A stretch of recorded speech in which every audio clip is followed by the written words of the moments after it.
nabi palsu. Nabi palsu dan nubuatan-nubuatan palsunya.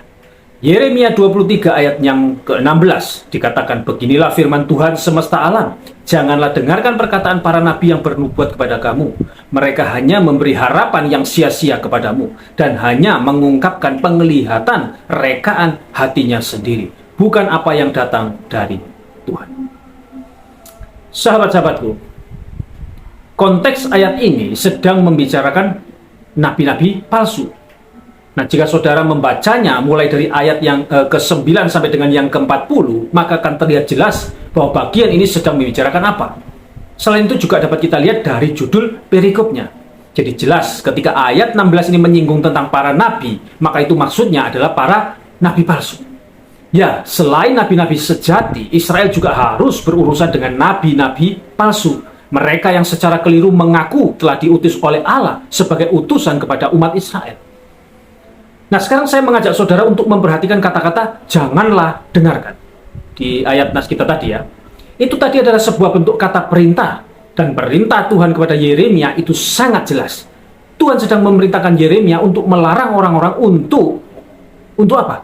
Melarang orang-orang untuk mendengarkan bualan-bualan atau omong kosong daripada nabi-nabi palsu itu. Apa sih yang sebenarnya mereka lakukan sehingga Tuhan itu melarang untuk mendengarkan para nabi-nabi palsu itu? Ya, karena para nabi palsu itu tidak memberikan arahan rohani kepada orang-orang. Dan ini jelas bukan contoh daripada sebuah kesalehan. Para nabi palsu itu menciptakan visi mereka sendiri dan kemudian menyebarkannya sebagai nubuatan dari Tuhan. Itulah sebabnya mengapa Tuhan melarang keras orang-orang untuk mendengarkan bualan mereka. Tetapi anehnya, justru hal-hal semacam inilah yang didengarkan dan disukai oleh begitu banyak orang. Seperti apa yang telah disampaikan oleh Yeremia di pasal yang kelima, ayat yang ke-31a. Dikatakan di sana, para nabi bernubuat palsu, para imam mengajar dengan sewenang-wenang, dan umatku menyukai yang demikian. Entah mereka ini tidak tahu, atau mereka ini tidak sadar bahwa sesungguhnya para nabi palsu itu sedang ingin menipu dan menghancurkan hidup mereka. Tetapi mereka justru menyukainya. Dan sebenarnya keadaan ini bukan terjadi hanya di waktu lalu itu saja ya. Melainkan hingga hari ini pun aktivitas yang sama masih terus terjadi, khususnya di kalangan kekristenan. Banyak pengajar-pengajar palsu, hamba-hamba Tuhan palsu menggunakan cara yang sama untuk menipu banyak orang. Mereka memberikan harapan-harapan kosong dan sia-sia, menyatakan penglihatan-penglihatan rekaan hati mereka sendiri. Mereka menyampaikan apa yang berasal dari pikiran mereka sendiri dan bukan dari Tuhan. Mereka menyatakan penglihatan hasil karangan mereka sendiri. Bahkan dengan beraninya, mereka memulai ucapan atau perkataan mereka dengan kata-kata Tuhan menyatakan, Tuhan berbicara, demikianlah suara Tuhan, dan sebagainya. Mereka memakai nama Tuhan untuk kejahatan mereka. Padahal semua kata-kata mereka itu kosong, bohong, dan menyesatkan. Mereka terus berupaya agar orang sampai tergila-gila dan bergantung kepada mereka. Wow, sungguh benar-benar sebuah kejahatan yang luar biasa. Jika tidak demikian, maka Tuhan pasti tidak akan memberikan larangan keras yang telah disampaikannya melalui Nabi Yeremia. Tapi Pak, ada nubuatan dari mereka itu yang terjadi loh. Bahkan seringkali nubuatan mereka itu juga tepat. Oke, mari kita coba lihat di dalam Ulangan 13 ayat 1-2. Kenapa kok itu bisa terjadi dan kenapa juga Tuhan izinkan hal itu terjadi. Dikatakan di sana bahwa kalau sampai tanda atau mujizat atau nubuatan itu terjadi, sesungguhnya iblis sedang melakukan tipu daya melalui nabi-nabi atau hamba-hamba Tuhan palsu itu. Dan tujuan daripada mereka melakukan itu adalah supaya kita menjadi percaya kepada mereka, dan apa yang pada akhirnya mereka akan membawa kita pada kemurtatan, membawa atau menyeret kita kepada Allah yang lain dan membuat kita menyembah Allah yang lain. Dikatakan di dalam Ulangan 13 ayat 1-2, apabila di tengah-tengahmu muncul seorang nabi atau seorang pemimpi dan ia memberitahukan kepadamu suatu tanda atau mujizat, dan apabila tanda atau mujizat yang dikatakannya, dinubuatkan maksudnya, kepadamu itu terjadi dan ia membujuk, mari kita mengikuti Allah lain yang tidak kau kenal, dan mari kita berbakti kepadanya. Oke, sampai di sini jelas ya, kenapa nubuatan atau bahkan mujizat itu terkadang bisa terjadi. Padahal yang menubuatkan hal itu adalah nabi atau hamba Tuhan palsu. Ingat, tidak berarti bahwa suatu nubuatan itu terjadi lalu itu menandakan keaslian daripada nabi atau hamba Tuhan tersebut. Tidak bisa seperti itu. Karena terjadinya sebuah nubuatan itu tidak bisa menjadi patokan untuk menentukan apakah dia itu seorang nabi atau hamba Tuhan yang sejati atau asli. Karena apa? Karena iblis pun bisa melakukan hal-hal besar dan ajaib.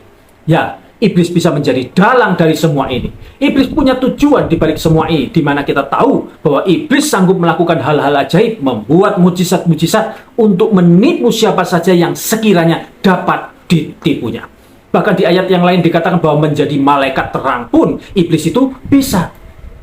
Maka sebenarnya bukanlah sesuatu yang spektakuler atau sesuatu yang wow dan dahsyat ketika ada hal-hal ajaib terjadi atas mereka. Di sini mereka sedang membujuk saudara. Mereka sedang ingin mengelabui atau menipu saudara. Mereka mau saudara itu murtad. Mereka sedang menyeret saudara untuk meninggalkan Tuhan yang benar dan beralih ke Tuhan yang lain. Ke Tuhan yang saudara tidak kenal, ke Tuhan yang tidak jelas adanya. Dengan berani mereka ini melakukan sesuatu yang jelas-jelas bukan datang atas perintah Tuhan. Seperti apa yang dikatakan oleh Nabi Yeremia di pasal yang ke-14. Yeremia 14 ayat yang ke-14 dikatakan, jawab Tuhan kepadaku, para nabi itu bernubuat palsu demi namaku. Aku tidak mengutus mereka, tidak memerintahkan mereka, dan tidak berfirman kepada mereka. Mereka nubuatkan kepadamu penglihatan bohong, ramalan kosong, dan tipu rekaan hatinya sendiri. Perhatikan baik-baik sekali lagi firman Tuhan ini. Dikatakan tadi bahwa Tuhan tidak mengutus mereka, Tuhan tidak memerintahkan mereka, dan Tuhan tidak berfirman kepada mereka. Tetapi mereka dengan berani bernubuat atas nama Tuhan. Tuhan tidak mengutus loh, Tuhan tidak memerintahkan loh, Tuhan tidak berfirman kepada mereka, tetapi mereka nekat dengan berani berkata-kata atas nama Tuhan. Jadi jelas apapun yang keluar dari mulut mereka itu adalah kepalsuan belaka. Membuat atau menciptakan sebuah kebohongan adalah hal yang biasa bagi mereka. Dan hal inilah yang harus kita waspadai dan harus kita hindari. Sahabat-sahabatku, di sini Tuhan sedang mengajarkan dan mengingatkan kepada kita semua agar kita tidak dengan mudah mempercayai seadanya nubuatan. Karena tidak semua nubuatan itu benar dan datang dari Tuhan. Kita harus melakukan penilaian terlebih dahulu. Kita harus mengujinya terlebih dahulu dengan kebenaran firman Tuhan atau kitab suci. Jangan jadikan nubuatan dan mujizat itu sebagai standar, karena standar kebenaran itu hanya firman Tuhan. Kenapa? Ya, karena kita tidak disesatkan oleh apapun yang mengatasnamakan Tuhan. Karena ini sangat berbahaya. Maka dari itu, kita harus benar-benar berhati-hati. Sebab jika tidak, maka bukan hanya saja nabi-nabi atau hamba-hamba Tuhan palsu itu yang akan menerima hukuman dari Tuhan. Seperti apa yang dikatakan di dalam Ulangan 13 ayat 5 ya. Kita pun pasti akan ikut dihukum bersama-sama dengan mereka. Karena sudah tunduk dan mengikuti mereka. Bandingkan dengan Wahyu 20 ayat 10. Dikatakan, dan iblis yang menyesatkan mereka dilemparkan ke dalam lautan api dan belerang. Itu maksudnya neraka ya. Yaitu tempat binatang dan nabi palsu itu. Dan mereka disiksa siang malam sampai selama-lamanya. Kalau nabi palsunya bertempatkan di neraka, maka di mana lagi para pengikutnya berada selain daripada di neraka? Setuju dong? Oke, kemudian berikutnya. Kenapa kok Tuhan itu mengizinkan semua itu terjadi? Kenapa Tuhan izinkan nabi atau hamba Tuhan palsu itu bernubuat dan kemudian hal itu terkadang terjadi? Atau bahkan mungkin bisa jadi sering terjadi. Kenapa? Kenapa nabi atau hamba Tuhan palsu itu diizinkan oleh Tuhan untuk memalsukan pekerjaan-pekerjaan besar milik Tuhan? Padahal Tuhan tahu bahwa semua itu adalah rekayasa daripada si jahat. Nah, Ulangan 13 ayat yang ketiga akan menjelaskan dan menjawab semua itu. Yuk kita baca ayatnya. Ulangan 13 ayat 3 sampai dengan 4 dikatakan, maka janganlah engkau mendengarkan perkataan nabi atau pemimpi itu, sebab Tuhan Allahmu mencoba kamu untuk mengetahui apakah kamu sungguh-sungguh mengasihi Tuhan Allahmu dengan segenap hatimu dan dengan segenap jiwamu. Tuhan Allahmu harus kamu ikuti, kamu harus takut akan Dia, kamu harus berpegang pada perintahnya, suaranya harus kamu dengarkan, dan kepadanya harus kamu berbakti dan berpaut. Amin. Jadi jelas, ketika kita diperhadapkan dengan hal-hal semacam itu, ketika kita dipertemukan dengan nabi-nabi atau hamba-hamba Tuhan palsu, ketika kita diizinkan oleh Tuhan mendengar dan melihat hal-hal yang spektakuler, hal-hal yang ajaib, hal-hal yang dapat membuat kita tercengang, yang seakan-akan kita melihat bahwa Tuhan sedang bekerja secara luar biasa dan hebat. Ketika Tuhan membiarkan kita diserang oleh godaan seperti itu, padahal itu semua adalah hasil karya daripada si jahat, di saat itulah sesungguhnya Tuhan sedang menguji iman kita. Tuhan sedang menguji kesetiaan kita. Tuhan sedang menguji ketaatan kita. Apakah iman kita tetap kuat? Apakah kita akan tetap setia kepadanya? Apakah kita tetap akan taat kepadanya? Lalu satu hal yang harus saudara tahu dengan apa yang terjadi pada nabi atau hamba Tuhan palsu itu atas segala perbuatan mereka yang jahat. Ya, mereka akan dihukum. Nabi atau hamba Tuhan palsu itu akan dihukum seperti apa yang sudah saya sempat singgung tadi ya. Dan hukumannya adalah kematian. Ulangan 13 ayat 5 dikatakan, nabi atau pemimpin itu haruslah dihukum mati, karena ia telah mengajak murtad terhadap Tuhan Allahmu yang telah membawa kamu keluar dari Mesir dan yang menebus engkau dari rumah perbudakan dengan maksud untuk menyesatkan engkau dari jalan yang diperintahkan Tuhan Allahmu kepadamu untuk dijalani. Demikianlah harus kau hapuskan yang jahat itu dari tengah-tengahmu. Ulangan 18 ayat 20 dikatakan, tetapi seorang nabi yang terlalu berani untuk mengucapkan demi namaku perkataan yang tidak kuperintahkan untuk dikatakan olehnya, atau yang berkata demi nama Allah lain, nabi itu harus mati. John Walvoord berkata, hukuman mati bagi seorang nabi palsu adalah tepat.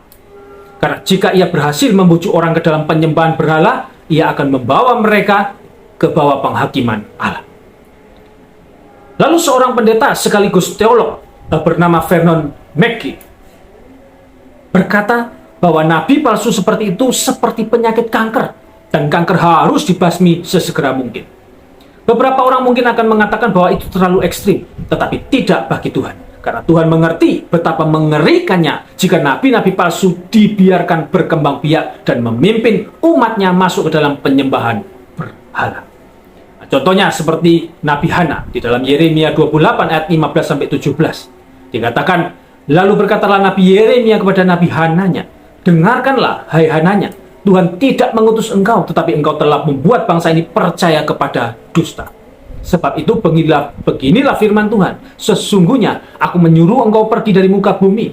Tahun ini juga engkau akan mati, sebab engkau telah mengajak murtad terhadap Tuhan. Maka matilah Nabi Hananya dalam tahun itu juga, pada bulan yang ke-7. Jadi jika hari ini ada nabi atau pengajar atau hamba-hamba Tuhan palsu yang sudah banyak sekali membuat kejahatan dan belum menerima hukuman dari Tuhan seperti apa yang terjadi pada Hananya, baiklah engkau segera bertobat, mohon pengampunan, terimalah Tuhan Yesus itu dengan sungguh-sungguh, supaya segala dosamu diampuni dan murka Tuhan tidak turun atasmu.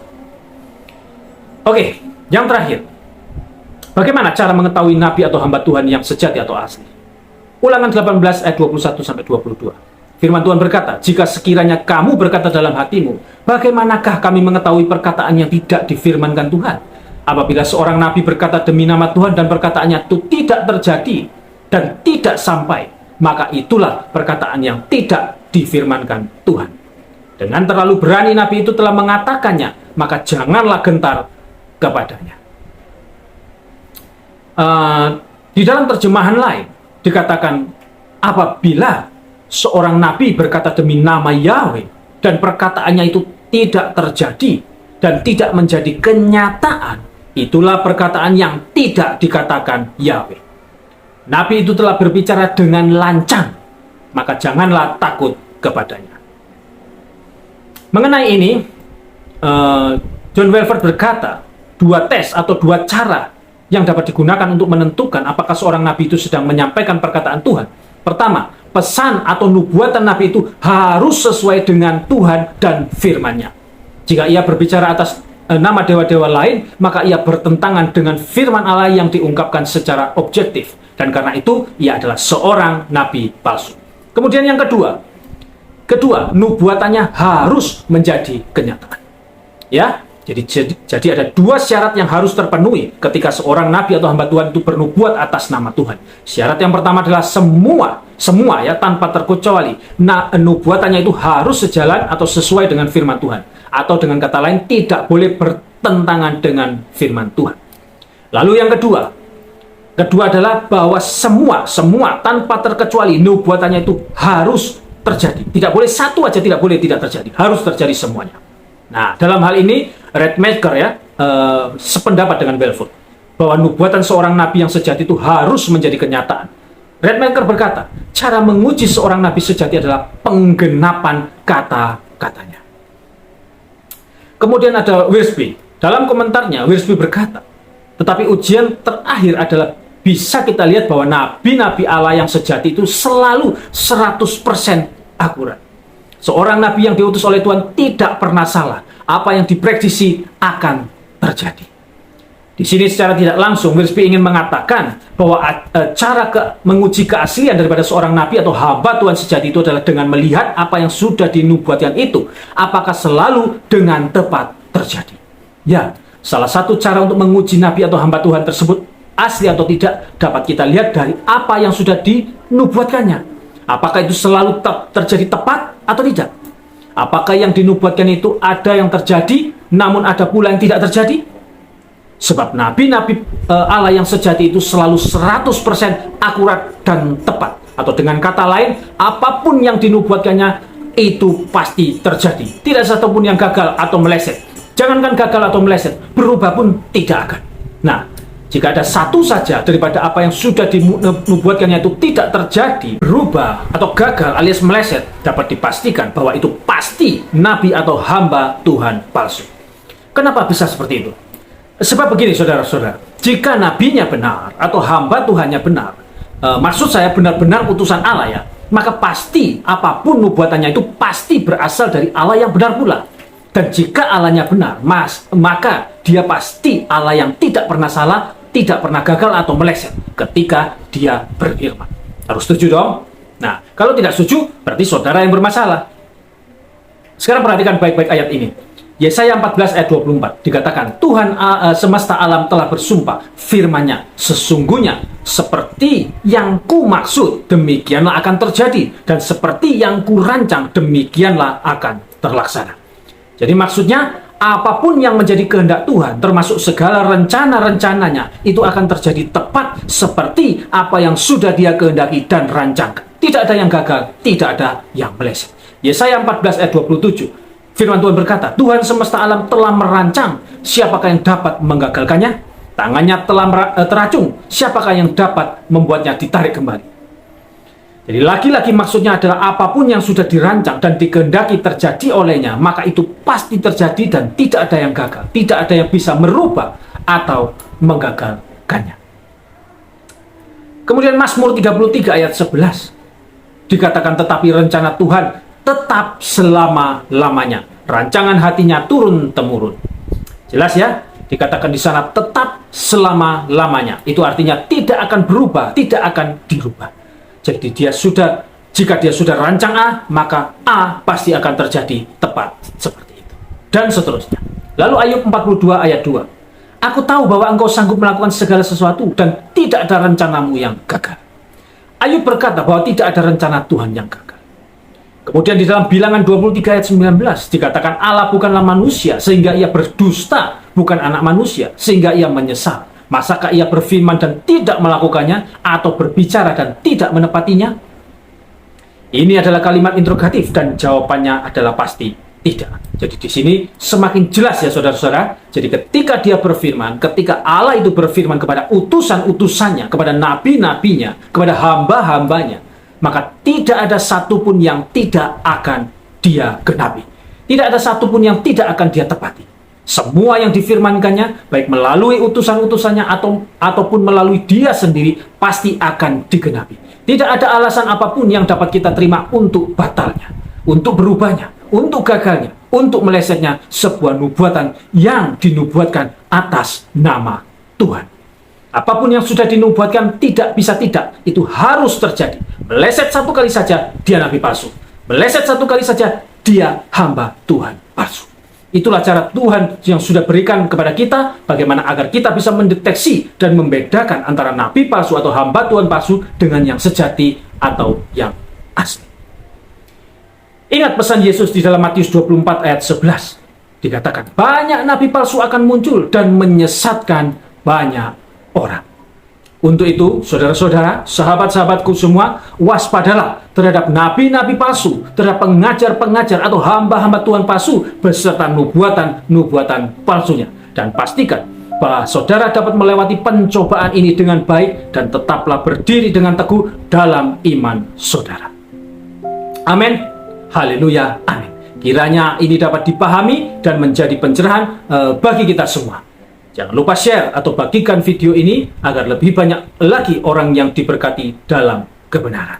Tuhan Yesus memberkati. Shalom.